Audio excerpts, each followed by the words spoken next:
Pittsburgh is not a Chicago. It's not a Cincinnati by far. Our city does not have the characteristics of so-called gang members. Jordan Miles, who was a young African-American male who went to a arts program here, creative arts program here in Pittsburgh, was an A student and a young man on his way to college, was accosted by Pittsburgh police. His hair was pulled out of his head. He was beaten to the point where he looked almost like Emmett Till. Now, you have to ask yourself, what constituted this type of assault on this young African-American male? And it was no more other than he fit the profile of, quote, a so-called gang member. He was black, he had dreads, and he was in a community underrepresented.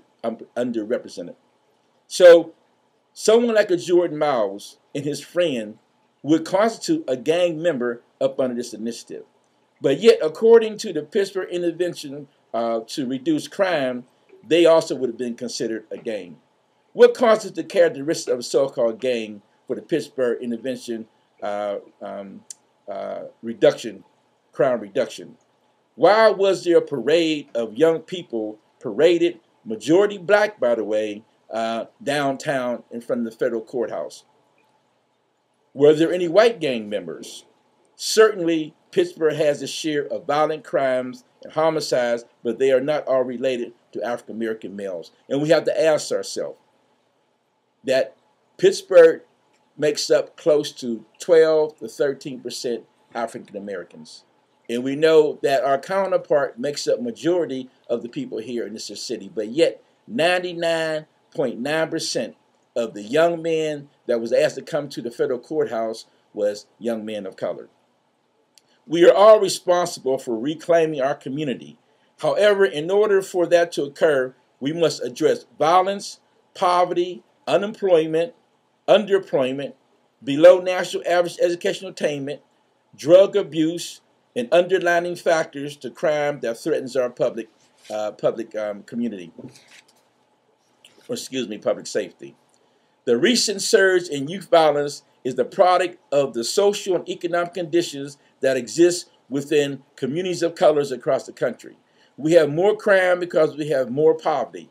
We have chronic unemployment not only because of economic conditions, but because of serious racial disparities and inequalities. Government and private sector here in Pittsburgh and throughout the country have failed to invest in inner city communities, which have led to the systematic deterioration and neglect of young people of color, and in particular, communities of color throughout the country.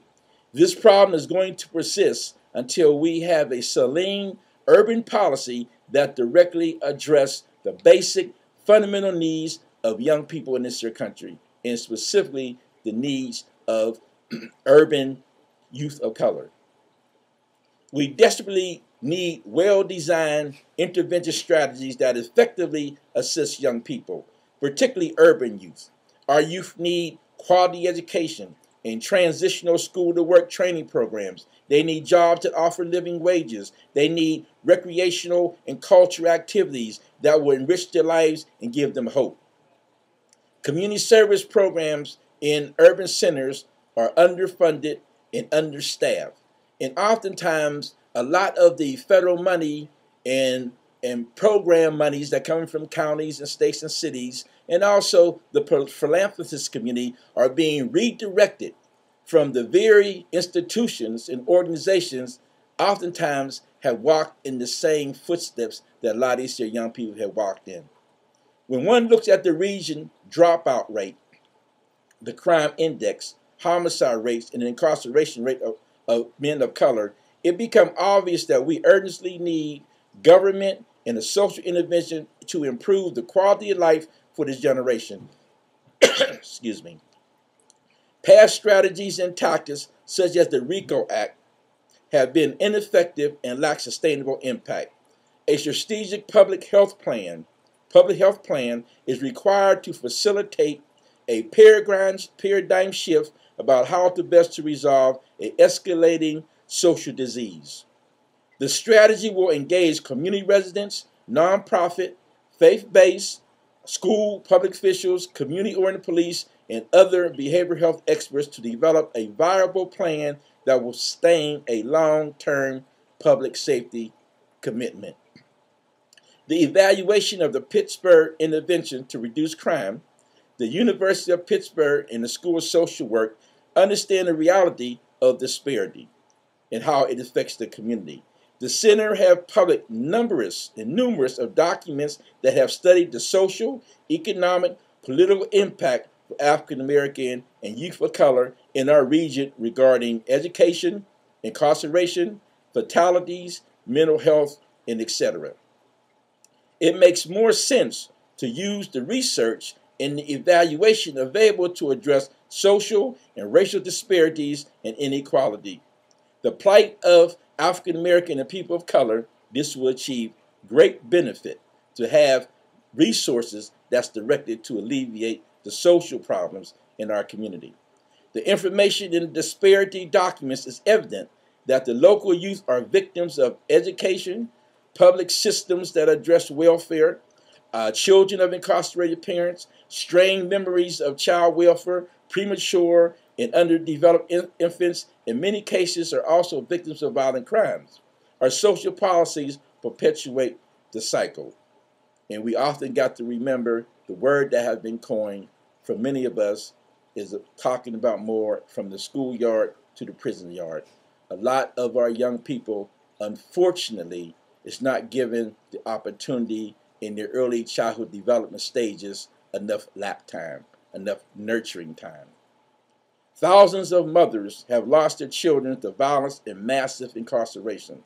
The pain and the gaping spaces that remain in our community here in Pittsburgh, and I'm sure throughout the world, as a whole cannot be filled by this Pittsburgh intervention to reduce crime or any other initiative throughout the country that's geared towards just law enforcement and suppression. The tactics used to promote the program, such as parading mothers of children lost to violence, are designed to manipulate the public by evoking the emotional sentiment of the public opinion. Ultimately, we no longer see the innocent faces of children, our sons, our neighbors, and yes, even the next president of the United States. The Pittsburgh intervention to reduce crime dehumanizes the value of young men of color. It is almost impossible for one to envision opportunity after you have been ordered to federal court, accused of being associated without a crime, without due law, and blamed for the increase of crime in this city. This is not an impartial system, and this is not a due process system. There is enough blame to go around. African American and leaders of color that hold any position of stature, the legal system, law enforcement, public officials, and the education system all have failed this population. The Pittsburgh intervention to reduce crime quoted the call-in session on July 13, 2010 was a knee-jerk reaction to the program delay that received undesirable attention. The city of Pittsburgh has the resources, the expertise, and the money to make real, social, permanent changes for this generation. We're interested for you to get in contact with us and let us know if there's any type of initiatives like this going on throughout the country, so we can begin to dialogue about some of the best practices that a lot of organizations, heavy lifters on the ground, have been involved in. So we're curious and we want to hear from you. So if you would like to respond to this telecast, YouTube cast, you can get in touch with me at R. Byrdsong at ceapittsburgh.org. Thank you for your time and have a great day.